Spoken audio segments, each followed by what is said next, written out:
Within the last couple of days, the Suquamish broke down.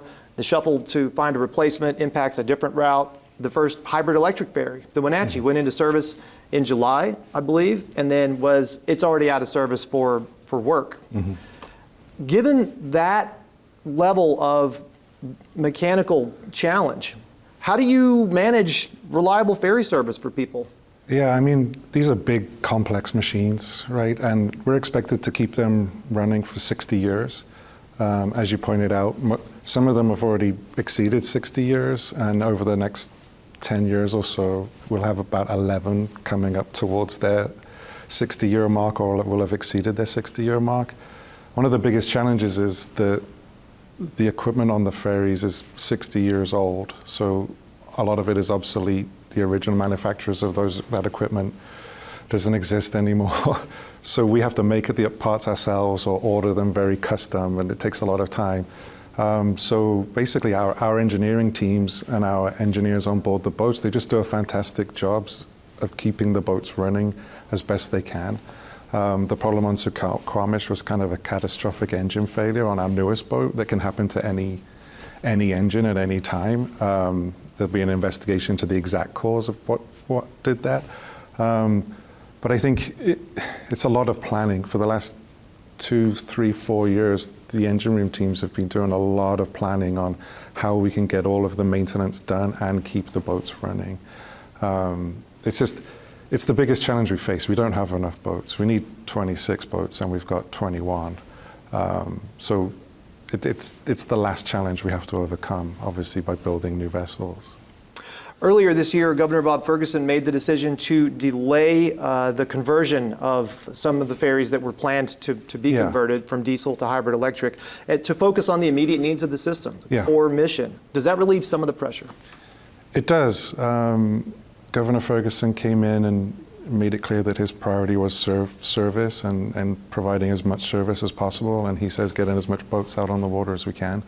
I think delaying the next 2 hybrid conversions until after the World Cup allowed us then to look at how our maintenance periods were planned, and then make a plan to have basically 18 boats back in service for this summer. So we increased from, I think we had 15 boats plus a bonus boat on the Triangle, and now we went to 18 boat service for the summer, and that decision really unlocked that. It's a big system that kind of works together, and like one thing affects the other, so that decision kind of unlocked several things that then enabled us to restore service back to 18 boats.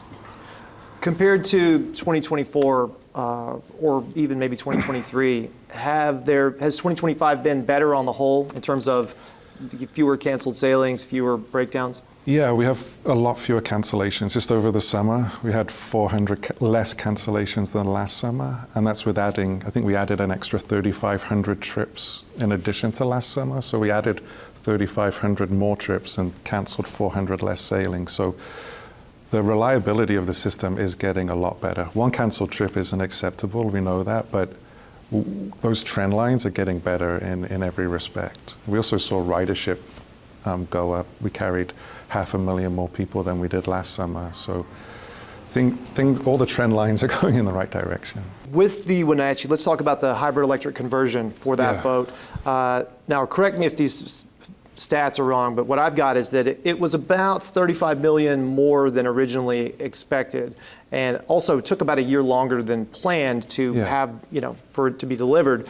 Now that there is contracting underway for the new electric ferries with the out-of-state ship manufacturer, are there steps you can take to build into those contracts or otherwise to avoid cost overruns and delays? I mean, the contract to build new boats is a lot different from the contract to convert the Wenatchee and the other 2 vessels. On those 2, for the Wenatchee, we removed 2 diesel engines and replaced those diesel engines into a 30-year-old boat with battery banks. So there was a lot of issues when you try and do that on a 30-year-old boat. There's engineering issues that you don't know are going to be there until you kind of get under the under the keel plates and see what's there.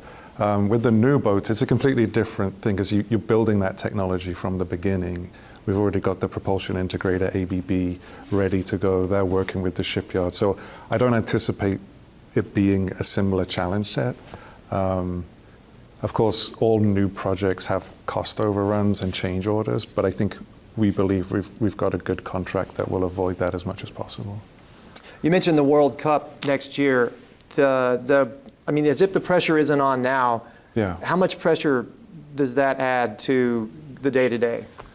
Well, we said, I think we said internally like 6-9 months ago that during the World Cup, there's only going to be one boat out for maintenance. Because usually we've got three boats out for maintenance when we're running 18-boat service. But we said during the World Cup, we can't afford to have 3 boats in maintenance. So a lot of the work behind the scenes has been making sure all of the boats get their maintenance somehow before the World Cup so that we can have, you know, our 18 boats in service and 2 spare in case something happens. So I think we'll be ready for the World Cup. Staffing has been a vulnerability, and it's sort of a challenge that you see coming with retirements and the amount of time it takes to get someone to the higher echelons of the ferry workforce.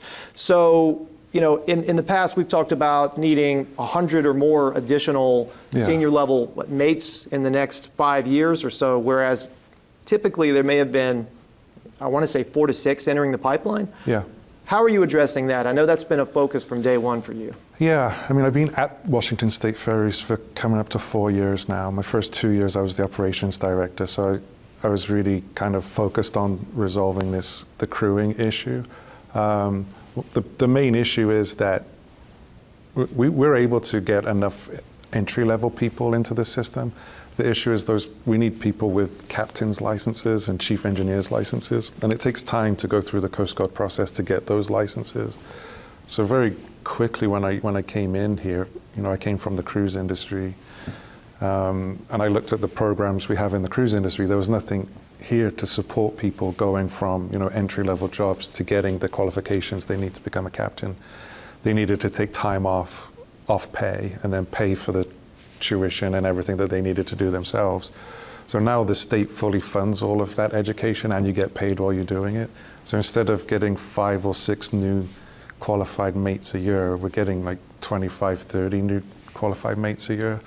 I mean, we've overcorrected to a certain degree because now these folks are getting their qualification, but there's no job for them to bid in because we've filled all of those open jobs now. So I feel really good about where we are with staffing. One of the big things is our engine crews. We have to figure out a way to make them feel more respected through their contracts. That's something I hope to address during this next collective bargaining cycle. But yeah, I feel pretty good with where we are with staffing now. Let's talk about, you know, your day-to-day in this role.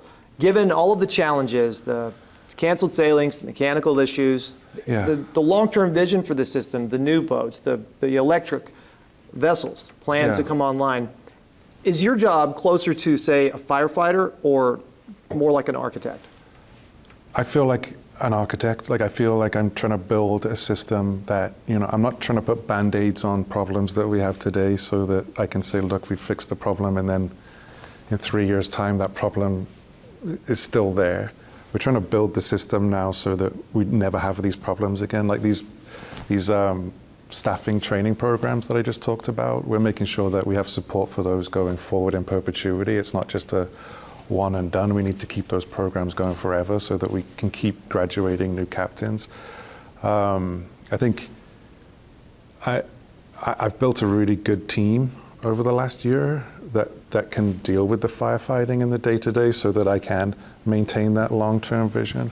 One of the things I said when I first started in this position to the executive team was that, you know, when people talk about how ferries got to where we are, we've got a lot of excuses about things that were done to us from the outside.